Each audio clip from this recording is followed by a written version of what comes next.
Sanja Kaham. Hello friends.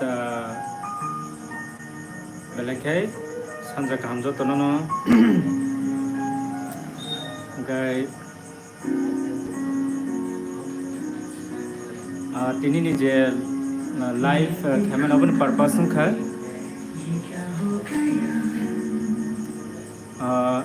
Ani kaisa ketal fast food claimani 2 weeks 14 days cho dudin helai tongha kai actually ang kabang ma update rana musong khona busy ni bagai rimi ang tongha kai pula to ani o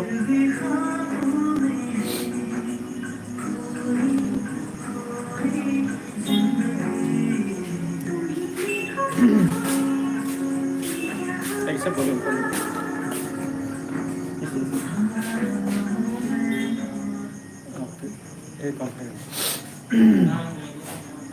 okay.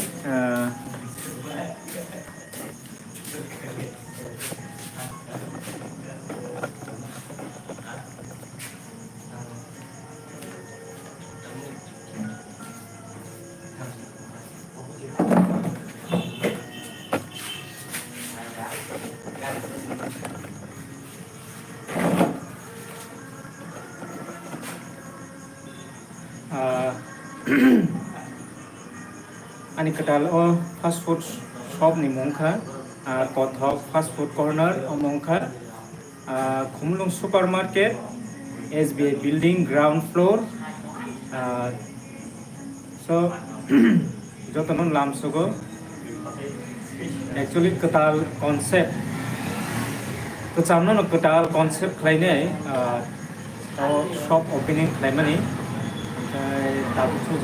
tabuk jora kabang ma borong ni je feedback abo jeng kaham no mankha amo baino jeng kha thangsai tongo hingke chini je naharmung o fast food ni je jeng o service center jeng fast food ni je jeng o jengmani oboni je naharmung kha hygiene clean tai kothok ani o shop ni mungno kothok fast food hingke o kothok no maintain khlainani awan joton se challenging hingke obono khlai narkmanani amon ani joton se challenging kotor hingke mane continue thogri tonani hingke tabu first je menu items khabong kha egg roll momo and chowmin egg roll ni tinta varieties hingke momo ni pork momo chicken momo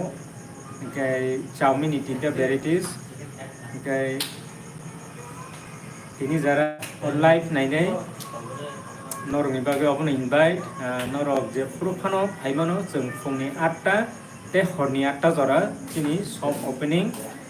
chini je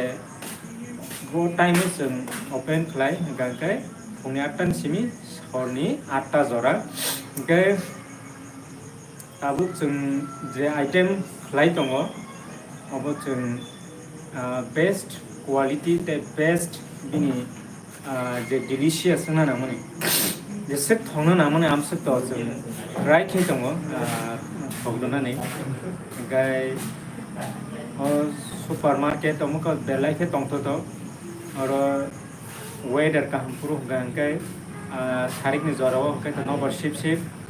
oro asugi chanan bage asake best place ang invite khlaina musungo ge norok phai try bo khainai phidi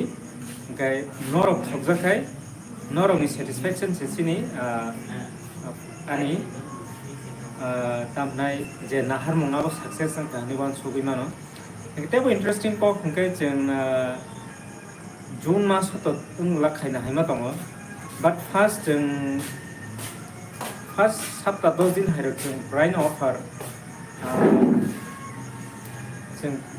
offer price or growing jeng sell khaite home delivery service tongnai offer tongnai hingkai abo bo salo jeng offer narne bahiki narne actually amo tabon decide khlaime ko abo romdi June ni paithak week ni simpan chengni mano haite bo July ni simi tongnai no ओमफ्राय next जुन July जरा जों free हम delivery ओरैनो दङ फिया आबुनि उल' अगास्ट रंनि सिमिनो जों हम डेलिभारियाव जों charges नानाय मिनिमाम चार्जेस ओमफ्राय इभेन जों मनफुट जरा मनफुट एरियानि नरगाव अर्डार खालामबानो मनफुट जराव जों डेलिभारि होनाय जों आबहाय फेसिलिटि होनांगौ जों चेष्टा खालायनाय ओमफ्राय जरा ब्लग खालायनो मुसुंनाय फुड ब्लग खालायनो बागै जरा इन्टारेस्टेड नरक मस्ट वेलकाम नरकनि बागै स्पेशल भिउस न बेस्ट खालायो नरकनि बागै स्पेशल अफार दंनाय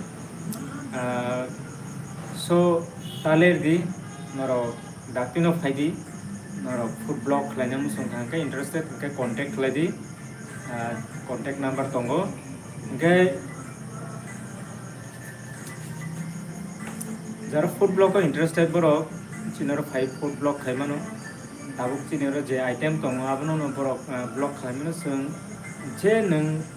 जे ब्लग खालायनाय ब्लगार्स बिनि जे आइडिया दङ जों आइडिया नो एक्सेप्ट खालायनाय जों आबनो कअपारेटबो खालायनाय ओमफ्राय आबुन बागै ब्लगार्स फुड ब्लगार्स नरक मस्ट वेलकाम नरनो जों इनभाइट खालायो वेलकाम खालायो जों नरनो कअपारेटबो खालायनाय हायके खमलंहाय जागाव जों खायसे मडार्न कनसेप्ट दंनानै मुसुंगो फास्ट फुड नतयै ओमफ्राय तेबो तुरुक तुरुक जों आइटेम एड खालायथानाय ओमफ्राय आबुन बागै जों बेस्ट ट्राइ खालाय दङ जों जे मानसा ओमफ्राय आव बिनि जाराव भिडिअ नायनो रक नरक नां इनभाइट खालायो नरक फायदि टेस्ट खायफेदि नायफेदि बाहाय बुसु कथक नरक रेटिं बायसे चिनी एक्चुअली चिनी स्टार नरकनि रेटिं चिनी स्टार हायसे आबनो नरक थकजामानि